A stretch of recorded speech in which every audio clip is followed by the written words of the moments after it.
Getting long-term relief from sciatica requires you to fix the root problems that cause sciatica. Treatments that focus on symptoms are great for getting short-term relief from sciatica. I'm talking things like pain medications, injections, and even stretches. And they're definitely helpful in allowing you to feel like you're better able to walk and move around, especially when sciatica is really bad and you feel debilitated. The problem is they don't treat the root problem, which is getting stability in your lower back and hip or pelvis bones. In this video, I'll be covering the top 5 exercises that you need to be doing to get long-term relief for sciatica. Now, just to give you a quick review of the root problem of sciatica, there's usually a pinched nerve in the lower back and one of these nerves right here. That's why you need stability up in this part of the back.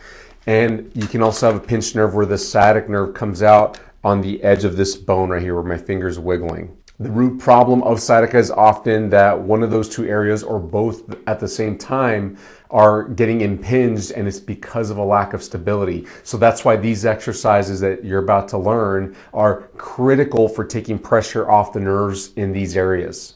Exercise number 1 is a hand to heel rock exercise.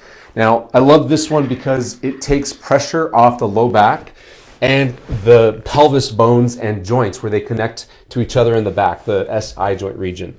So all you do is get on your hands and knees on your bed, on the floor, wherever you feel most comfortable, and then you're gonna rock back and forth at a slow, easy pace, and only move through the motion that you feel that you can comfortably without making things hurt worse. So if you feel like you can only move little bits like this, that's fine. And just rock back and forth, nice and easy. You can go all the way back as you gain more motion. Very often when I start patients with this exercise, they start with little motions because they're uncomfortable. They haven't been able to stand up straight or move well. And as they keep going within the same first time they're doing this exercise, they end up going all the way back. They get some more mobility. Now this exercise is super easy to do. And as long as you can get up and down onto a bed or the floor, then it's easy to do it often, which is what's important. Many people think that doing this exercise once or twice is enough to get the relief, the benefit of the exercise, but really that's a tiny dose. You need to be doing this hourly if you're very severely flared up with sciatica. I would look to do 30 to 60 reps, which will just take you a few minutes depending on how fast you go. And I would do that every hour while you're dealing with a flared up sciatica situation. It's important to do it that frequently because those joints in your low back and in your pelvis, the hip bones, they need that frequent mobility, and the muscles also get stiffened up because those nerves that are affected end up connecting to the muscles, and the muscles can tighten up and not move very well. So you need to free up the muscles and the joints using this exercise. It's an offloading exercise, so for 99% of people with sciatica, they should be able to do this as long as they can kneel and move just fine. And if you're having trouble kneeling, you can do a standing version of this that looks just like this. You would stand and lean on something like so, and just rock back and forth as much as you can comfortably. It's the same concept, except it might be a little more aggravating if you do it in standing versus in kneeling. So I really encourage you to try to get to kneeling. And if your knees bother you, get some pillows under your knees so that it's more comfortable. Figure out a way to make it tolerable on your knees. The reason why standing is not as recommended as the kneeling version is because when your legs are straight, like when you're standing, it actually puts a bit more tension through the sciatic nerve. Plus you're more weight bearing, so it's not the ideal situation, but it can still be very effective for somebody who's just in desperate need of some movement and can tolerate standing just fine. Now, the second top exercise is lower abdominal squeezes. Now, this is one that you just need to figure out. It's more of a brain exercise. It's how your brain connects to your abdominals. You've got to figure out how to get your lower abdominals working. And here's why. There's a little bit of science behind this. There's science behind all of this. If you think of your abdominal muscles, they run from the bottom edges of the rib cage and down to the top edges of your pelvis bones right here, and they fill in all this space. And if your belly button's right here in the middle, then you can cut the abdominals into an upper half and a lower half. Well, most people, when they suck in and tighten up their abs, they're tightening up from the top part right here. And the muscle fibers that make up the abdominal muscles right here, those muscle fibers attach to the rib cage, of course, directly, and they have attachments that go to the upper part of the low back. So if you're working on abdominal exercises and you're feeling your upper abdominals working all the time, then you're getting a lot of stability for the upper back. But usually in sciatica, it's the lower part of the low back that you need to get more stability in. That means you need to get those lower abdominals below the belly button to work better. And the other benefit of getting the abdominals down here to work is that they have attachments to the rim of these pelvis bones, which offers stability to the pelvis bones too. So the first thing that you need to do is just sit somewhere comfortably, and ideally where your legs can go away from your body a little bit. So like I'm on a treatment table here, but my legs are down, they're not up here. The reason for that is so that you can feel your abs and make sure that they can work. So put your hands on your pelvis bones right here, and then slide inwards where the muscle is and suck in your abs, and just play with how your abdominals are contracting and see if you can feel the lower abdominals work better. And usually you'll get them to work better when you slouch a bit. If you see my shoulders, my head, and my chest right here, when I suck in my abs and bring myself down like so, it looks bad. It looks like I'm doing a bad slouch, but the purpose here is to get the abs to work, not to be in the best posture ever. If you can feel your lower abdominals starting to tighten up, then you're headed in the right direction. Now you're probably also feeling your upper abdominals working quite a bit. That's okay when you're starting out, but what you need to practice here and get obsessed with, because it's going to matter for later exercises, is you need to make sure that you can consistently tighten up and even hold your lower abdominal muscles in. It should feel like you're sucking in the lowest part of your lower abdominals right above the pelvis bones. Now do this in sitting like I am right now, and then try it lying down. And when you lie down, you have to do that same slouch maneuver that I'm teaching you, but it's gonna look a little bit different because you're gonna feel like you're pushing your back down against wherever you're lying down. So lie down, you can have your knees bent or straight, it doesn't matter. I tend to teach people with their knees bent first, then flatten the back out just like that. See what I did? I'm just smashing my back down and holding it and getting the abdominals to activate. The lower abdominals need to activate more than the upper abdominals. You're never going to get your upper abdominals to separate from your lower abdominals and be able to fire them independently, or be able to fire the lower abdominals without the upper abdominals ever working too. The point here is just to bias, or to get the lower abdominals to fire more, to wake up better, so that when you go do any abdominal exercise, you're using your lower abdominals and helping get more stability in the lowest part of your low back and the pelvis bones. Now you can do this in standing too. So once you learn this part, you can do this virtually anywhere. Once you stand up, all you're gonna do is suck in the abs, and you're gonna tip your hips forward like you're doing a forward hip thrust. You might even feel your glutes working, which is actually the next exercise, but focus on just the lowest part of your low abs. My belly button's right here, so lower abs are below that, and I'm trying to draw in from this part to get that to tighten up. This should feel comfortable. It should not aggravate any sciatica symptoms. Nothing on this video should aggravate sciatica symptoms. If it does, you're doing it too hard, too intensely. It could just be that your nerves are very irritated, and anything you do is going to irritate them. So you don't want to be doing these exercises. Even though they're a good thing for the long-term relief of sciatica, if you're very flared up, back off, let yourself rest and calm down for just a few hours, maybe a day or two at most, and begin to do light versions of these exercises so that you can get relief eventually. Now, you need to master getting these lower abdominals working well. So you need to do this very frequently. I tell my patients to do this every hour. I tell them hold it for 10 seconds, feel your lower abdominals working, whether you're standing, sitting, or lying down, it doesn't matter. Just get those abdominals working, hold it for 10 seconds, and repeat it 10 times every hour that you're awake. And do this for as many days as it takes for you to get your lower abdominals working very well and not overpowering every abdominal motion with your upper abdominals. Exercise number 3 is isolated glute squeezes. Now this one is just as important as getting the lower abdominals to work, and you might have already been feeling your glutes working, which is great. That means your body's coordinated.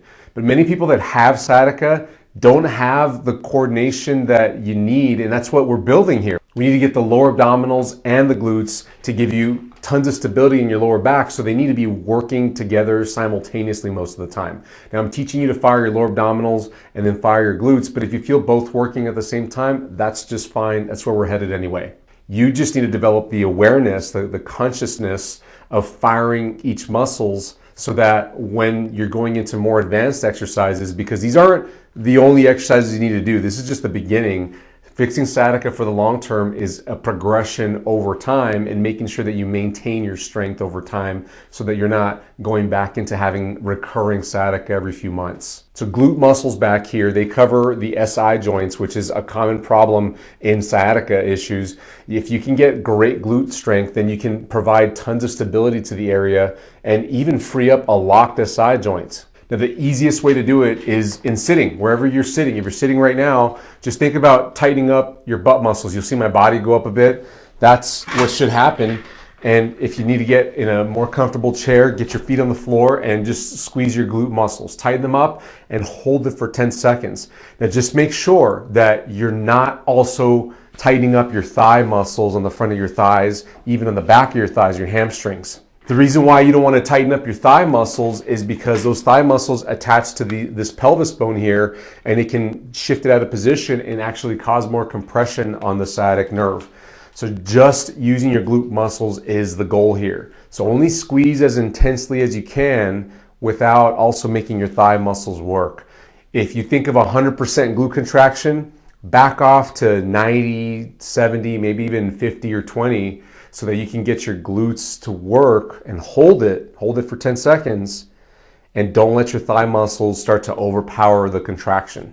Now, this isn't just a seated exercise. You can do this in lying down on your back or in standing as well. You can virtually do it in any position you feel that you can activate your glutes in, but I'm teaching you practical ways to do this throughout the day, because these exercises are to be done throughout the day. You need to be able to translate this into standing at the grocery store or maybe at work if you're sitting or standing. You need to be able to do these things there so that you can get more consistent sciatica relief and train your body to hold itself upright, to support itself, so that you can get long-term relief and you're not getting recurring sciatica problems. So try this lying down on your back, just like this. You can have your legs bent or straight, just like the abdominal one. I'll start people with legs bent typically.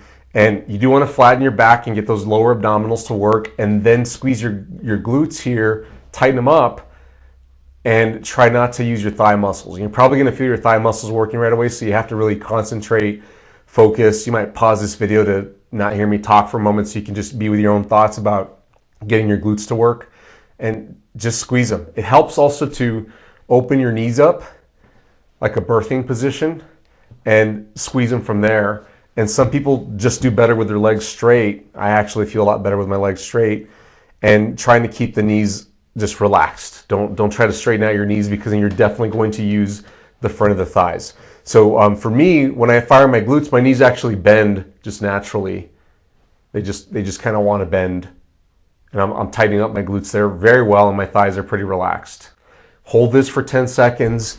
Do it 10 times, and now we get obsessed with this one too. Between the lower abdominals and the glutes, you need to be doing this all day long, every hour, every 30 minutes if possible, holding it for 10 seconds. And I tell people to do it 10 times, like 10 times in a row, take a little rest break in between.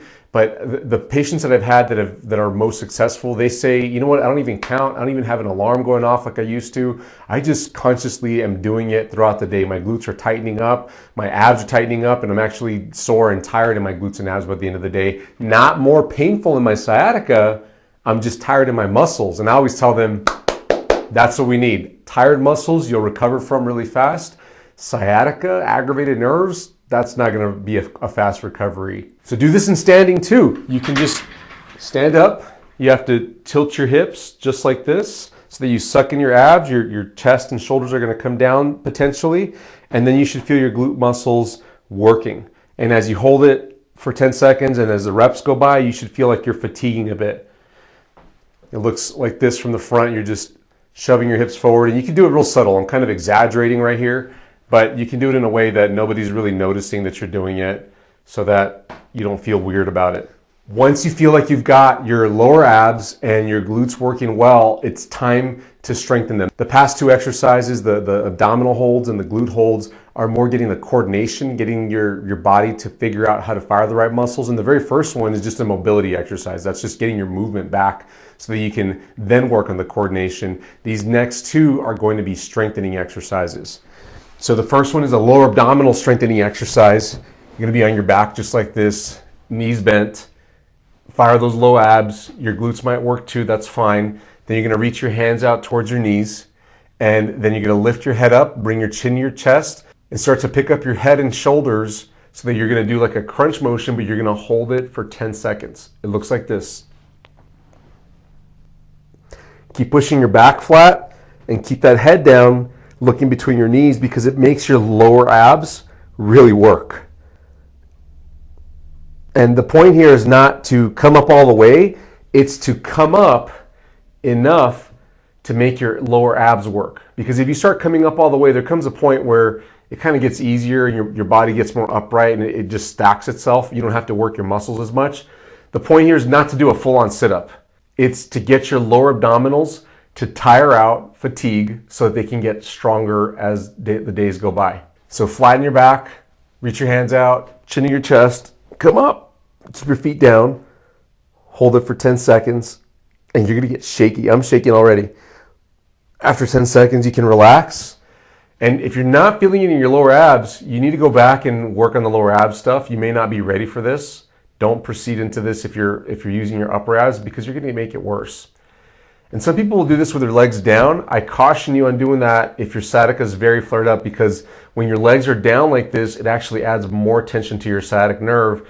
It might be aggressive on your sciatic nerve. So knees bent is usually the first place to start, but if you can tolerate it just fine and your sciatic nerve is not talking to you, it's not getting worse as you're doing this with your legs straight, then it should be okay too. If you're doing it with your legs straight, you're gonna push your back down the same way. My knees are bending here. Reach towards your knees, and everything else is the same. Keep your feet down. They're gonna wanna float up. You don't wanna let your feet up here, because then you're going to activate the hip muscles in the front right here. That's what helps raise your legs, and it's going to tip your pelvis incorrectly and just make you compensate in ways that you don't need to be compensating. It's going to add to the sciatica problem. You should do 10 reps of this all in a row, as long as you can do it. Don't force it. If you feel like you get to rep 3 or 6 or 7 and you feel like your sciatic nerve is talking to you more, that's not good. Don't force it. But if you can get to 10 reps, then great. If you do whatever you can, if you only can do 3 reps at a time, that's fine, and progress from there. After you can do 10 reps, then start doing this in sets throughout the day. It's important for you to start doing it like every 2 hours, even every hour, so that you can get that stability back to your pelvis and take pressure off the nerves. I tell all my patients to work up to doing this 100 times in a day. Now, the next exercise is a glute strengthening exercise. Now, the requirement for this is that you have mastered being able to fire your glutes without your thigh muscles all working too. So make sure you do that. Go back to the other exercise where I'm teaching about your glutes so that you can get your glutes working independently. Your abs can work with the glutes, that's okay. I just don't want your thigh muscles to dominate a glute exercise. So you're going to be on your back just like this, knees bent, same position as the last one, except you don't need to reach here. You don't need to pick up your head. All you're going to do is push your back flat and squeeze your butt muscles and lift just a tiny bit. This is a bridge exercise, but you're holding your glutes just barely off the table here. I mean, I could barely slide my hand under, and I'm still trying to force my low back down against the table. This position right here causes the glutes to really get worked out. Now, what you don't want to do on this exercise is tighten the front of your thighs or the back of the thighs. You also don't want to stretch, because if you come up higher here, it puts a big stretch on the front of the thighs right here, and that's a bad thing. It's actually going to compress the hip joints and the pelvis joints and can feed into your sciatica problem. So you only want to go up a little tiny bit, high enough to get your glutes working. In some people, I don't even have them lift, because that shift in the joints adds a little too much compression for their current level. They're a little flared up. They can't do it right now. So I'll just tell them, push the back down, squeeze the glutes, don't lift, and just hold it there. Hold it with the back flat and the glutes squeezing. And doing 10 reps like that, whew, it tires them out. Like, I feel my glutes going right here. Getting in a birthing position, like opening up your feet and knees, turning your toes out, sometimes helps to get your glutes working better. Try that out. And the point here is not to lift as high as possible over time. That's not how you want to progress. You need to get your glutes more tired over time. If you can isolate your glutes working here and really strengthen the glutes, you'll be in a position to where you can get that pelvis stability and the low back stability going and take pressure off consistently from your sciatic nerve. Do this exercise like the last abdominal exercise where you're holding it for 10 seconds at a time and work up to doing 10 reps. And if you can do 10 reps without any more pain, any more problems, then work up to doing 100 reps in a day spread out over time. Eventually, as you get better at the abdominal and the glute exercise and you're getting towards 100 reps, you can begin to do all the reps together, but it's important at the beginning to spread it out over the day so that you can get consistent stabilization of your lower back and pelvis around the clock.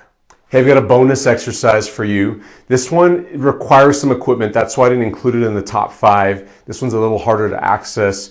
A device like this you may have in the gym, or maybe you do own one at home. You need some place that you can hang your bottom half from. Now, I get asked all the time, is inversion table upside down hanging good for sciatica? And it can be, but it's not as good as this. This, in my opinion, is the best because it doesn't flip you upside down, so all the blood isn't rushing to your head, and it also allows you to do some exercises using those glutes and abdominals like we just talked about. So if you can get in a device like this and put your elbows on here and dangle your lower half, and then do that same abdominal exercise that I showed you where you're doing this motion where you're sucking in your abs, pushing your back flat and squeezing your glute muscles. It should feel like the glutes are tightening up a lot and your abdominals are tightening up. Now, I like this device specifically because there's a pad back here, so I'm pushing my low back into the pad, so that gives me some direct feedback. But if you don't have a support like this, then you could just push your back backwards without a pad there and you'll be fine as well. Just as long as you get the right muscles activating those lower abdominals and the glutes. If you have a hanging bar, like a pull-up bar, this could work too. If you just hang from here and you do the same motion, that flies too. You'll be just fine with that. That just requires some grip strength, which not everybody's got. So I like the elbow supports the best. These are a little long for my elbows, so I don't use them. And I'm just sucking in my abs, pushing my back flat. Legs kind of just do whatever they want. I am focused on squeezing my glutes here and my abdominals, holding it for 10 seconds, more if possible. And I love this because it's taking pressure off the low back. It's decompressing the SI joints as well, and it's forcing you to use your most stabilizing muscles. And I feel it. Here's my belly button right here. Everything below my belly button, it is activating extremely well, and I get my glutes working to a lesser degree, but they're working too. So one more time, you put your elbows on here, let the legs just kind of dangle. I'm just bending them so that they're not touching the floor here. But you could do this with your feet on the floor, by the way. Right here, I'm on the floor and just do the same motion. I'm touching the ground here, and this works too.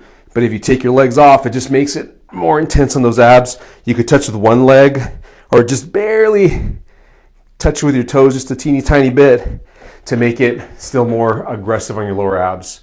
This should not hurt your sciatica. It should feel beneficial for it. If you feel like it's making your sciatica symptoms worse, you're just not ready for this. This is a little bit more advanced. But if you can get to here, it can really save pressure on your discs and joints in your hips and pelvis and your low back. Hey, I hope this video was helpful for you. Give it a thumbs up if you thought that it was. Don't forget to share this with somebody that you think is suffering from sciatica and needs some help. And please subscribe and turn on your notifications so that you don't miss out on any of the helpful videos we post every week. I'll catch you in the next video. Bye-bye.